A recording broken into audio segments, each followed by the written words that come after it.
Un juicio justo es lo que la ciudadanía anhela, y ligado a este está la independencia judicial, que se encuentra establecido en el artículo 10 de la Declaración Universal de los Derechos Humanos. Buenos días, mi nombre es Gabriela Navas Amoroso. Gracias a la Universidad Técnica Particular de Loja por la invitación para dirigirme a este público. El día de hoy trataremos sobre la independencia judicial. El debate en torno a este principio se ha complejizado, dado el papel preponderante que tienen los jueces en hacer realidad el Estado constitucional de derecho y en garantizar los derechos fundamentales, ya que el juez no es boca de la ley. De hecho, su interpretación de las normas jurídicas la puede imponer a los otros poderes. No basta, por tanto, con establecer en una norma constitucional la necesidad de que los jueces y juezas gocen de independencia judicial, sino que es importante cómo lo hacemos realidad y al mismo tiempo cómo garantizamos que esa independencia sea democrática. Para la garantía de independencia judicial son necesarios varios arreglos institucionales que dependerán del concepto que se tenga tanto de democracia como del principio de independencia y, por supuesto, del papel que se dé a los jueces dentro de un Estado constitucional de derechos.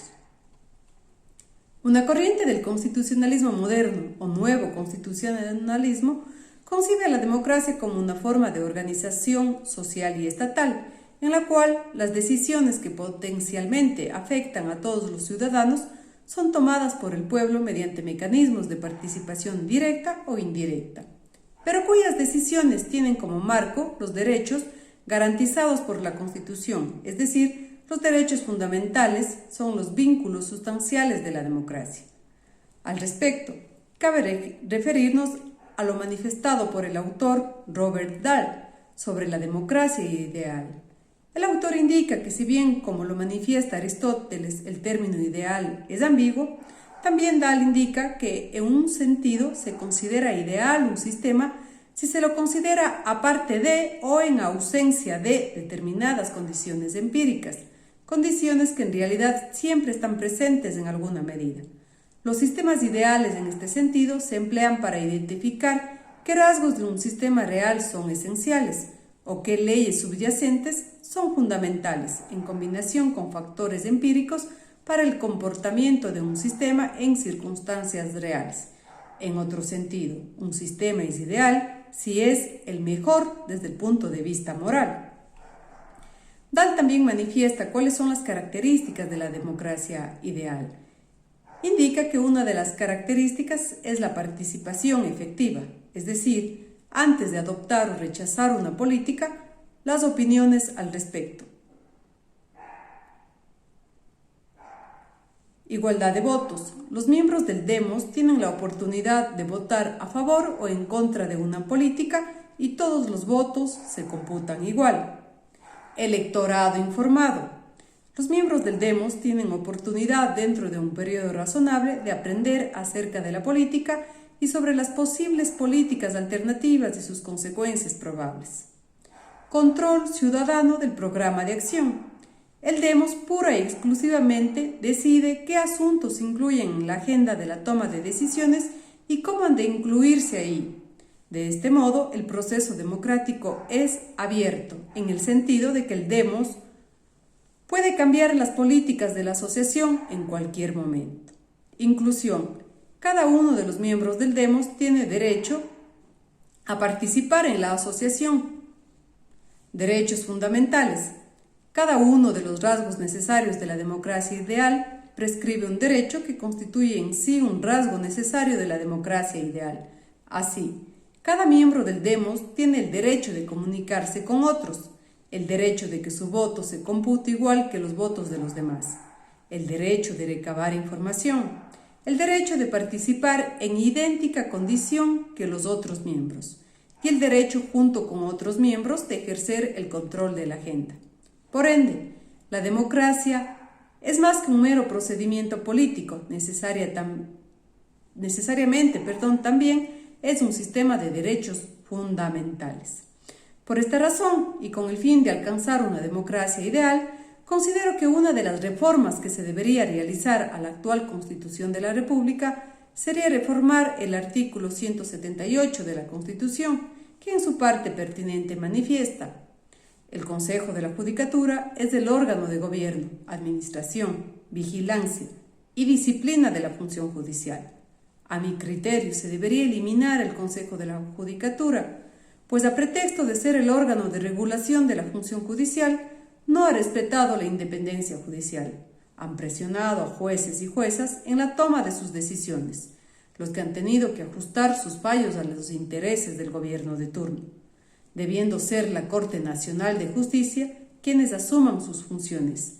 Además, considero que los jueces de la Corte Nacional de Justicia deberían ser escogidos por elección popular, para que de esta manera se lo haga de una manera democrática. Es decir, mi propuesta de reforma constitucional es que se elimine el Consejo de la Judicatura, que asuma sus funciones la Corte Nacional de Justicia y que los jueces que integren esta Corte sean elegidos por elección popular, para que de esta manera gobierne el pueblo. Al respecto de este tema, Dahl manifiesta: ¿por qué debería gobernar el pueblo? ¿Realmente la democracia es superior a cualquier otra forma de gobierno? Si bien una exploración acabada de esta cuestión excede al alcance de este artículo, la historia, en especial la del siglo XX, demuestra que la democracia posee de manera única ciertos rasgos que la mayoría de las personas, cualquiera sean sus creencias políticas, básicas, considerarían deseables. La democracia ayuda a prevenir que el gobierno sea ejercido por autócratas crueles y viciosos. Las democracias representativas modernas no libran guerras entre sí. Los países con gobiernos democráticos tienden a ser más prósperos que aquellos con gobiernos no democráticos. Y la democracia tiende a promover el desarrollo humano, medido en el término de salud, educación, ingreso personal y otros, indicado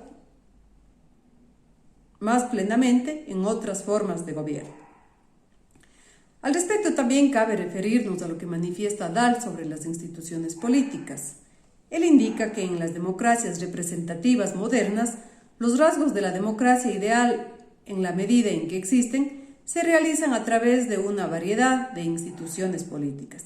Estas instituciones, en general similares en los distintos países, a pesar de diferencias significativas en la estructura constitucional, fueron completamente inéditas en la historia humana cuando hicieron su primera aparición en la Europa y los Estados Unidos del siglo XVIII.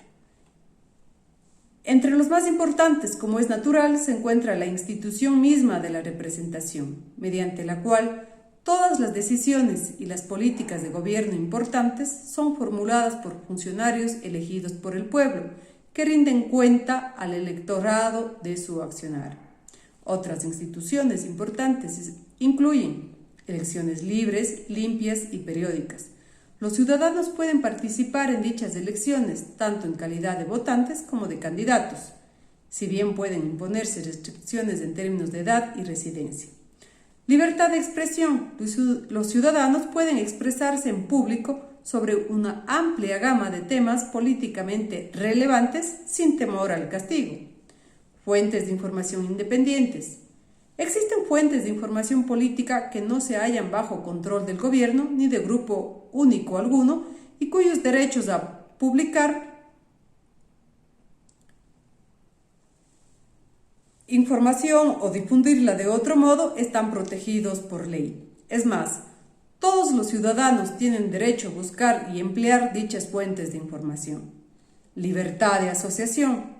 Los ciudadanos tienen el derecho de formar organizaciones políticas independientes y participar en ellas, incluidos los partidos y los grupos de interés, instituciones como estas se desarrollan en Europa, Estados Unidos, en diversas circunstancias políticas e históricas, y los impulsos que las promovieron no siempre fueron en sí democráticos, pero a medida que fueron desarrollándose, se hizo cada vez más evidente que eran necesarias para lograr un nivel satisfactorio de democracia en cualquier asociación política del tamaño de un Estado-nación.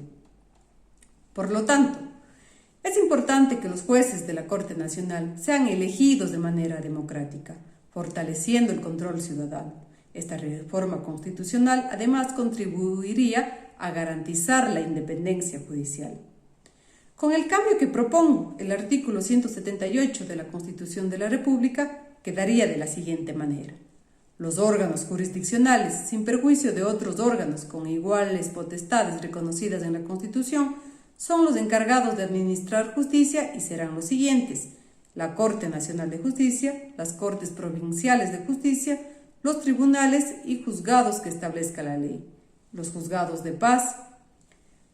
La Corte Nacional de Justicia será el órgano de gobierno, administración, vigilancia y disciplina de la función judicial.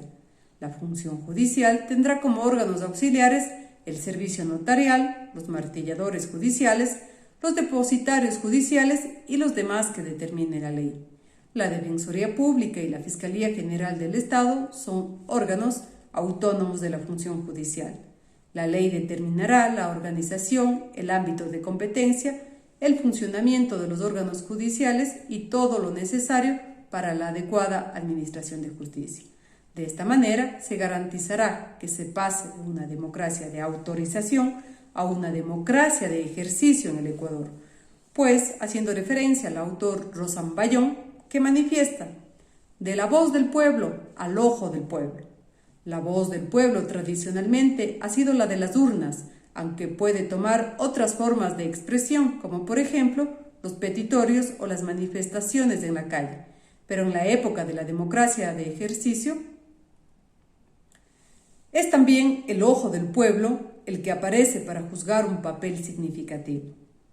Continúa el actor: la democracia de ejercicio más allá de la democracia de autorización.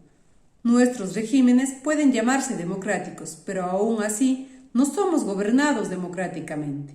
Este es el gran hiato que alimenta el desencanto y el desconcierto contemporáneos.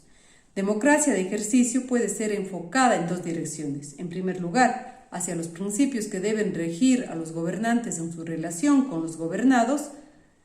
Tres que parecen más esenciales: la legibilidad, la responsabilidad y la reactividad. Estos principios describen los contornos de una democracia de apropiación. Su aplicación permitiría a los ciudadanos ejercer de forma más directa funciones democráticas que durante mucho tiempo han sido acaparadas por el poder parlamentario. Ellos dan también pleno sentido al hecho de que el poder no es una cosa, sino una relación, y que son entonces las características de esta relación las que definen la diferencia entre una situación de dominación y una simple distinción funcional, dentro de la cual se puede desarrollar una forma de apropiación ciudadana del poder. De este modo, el rol a cumplir por los jueces y juezas debe ser justamente el ser los guardianes de que las decisiones tomadas por los órganos estatales o no estatales no vulneren la Constitución y los derechos y obligaciones que ella consagra. Es muy importante el contar con un poder judicial independiente de intereses ajenos a ese noble objetivo, ya que un Estado constitucional de derecho, y con más razón en el caso ecuatoriano, en que innovadoramente se califica al Estado como constitucional de derechos y justicia, la independencia judicial tiene que ser democrática. Gracias.